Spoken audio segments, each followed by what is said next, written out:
And it was right around that time, I think I got to go to my first Closing the Gap. And thought I had died and gone to heaven to find all the other AT people, and happened to room with Brian Charlson at the Carroll Center for the Blind.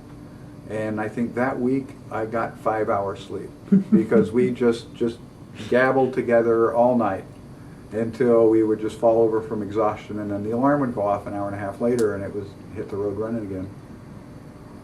And the next year I started doing presentations at Closing the Gap, and I think it was a year after that or 2 years after that I hooked up with my buddy Jay Steitley, who now works for Seeing Eye, and we started doing pre-conferences at Closing the Gap.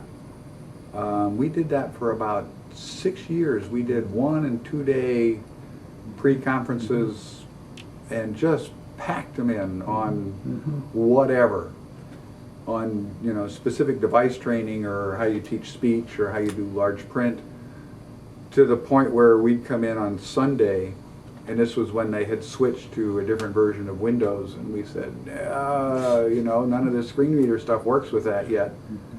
So we reformatted all the drives, installed the old Windows, got it all up and running, did all the training, reformatted them again, reinstalled the new Windows to give it back to Closing the Gap so they could do it. And what was fun is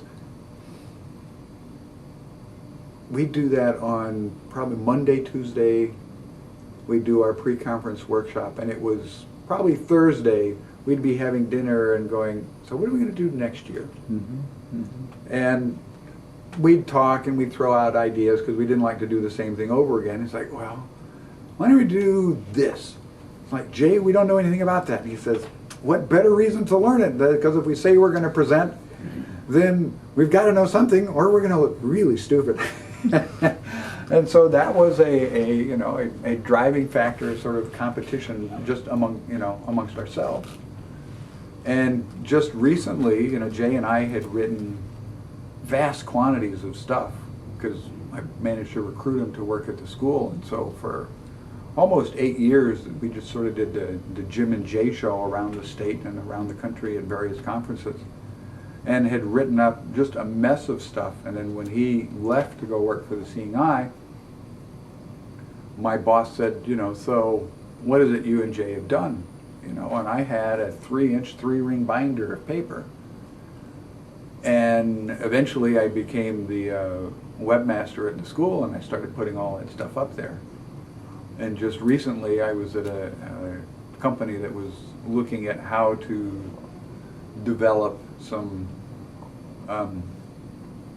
competencies or skills in assistive technology, and they pulled up all the stuff that Jay and I had done in the 80s, and it was like, oh, that's still being used. I guess that it's still relevant, and it was a good feeling.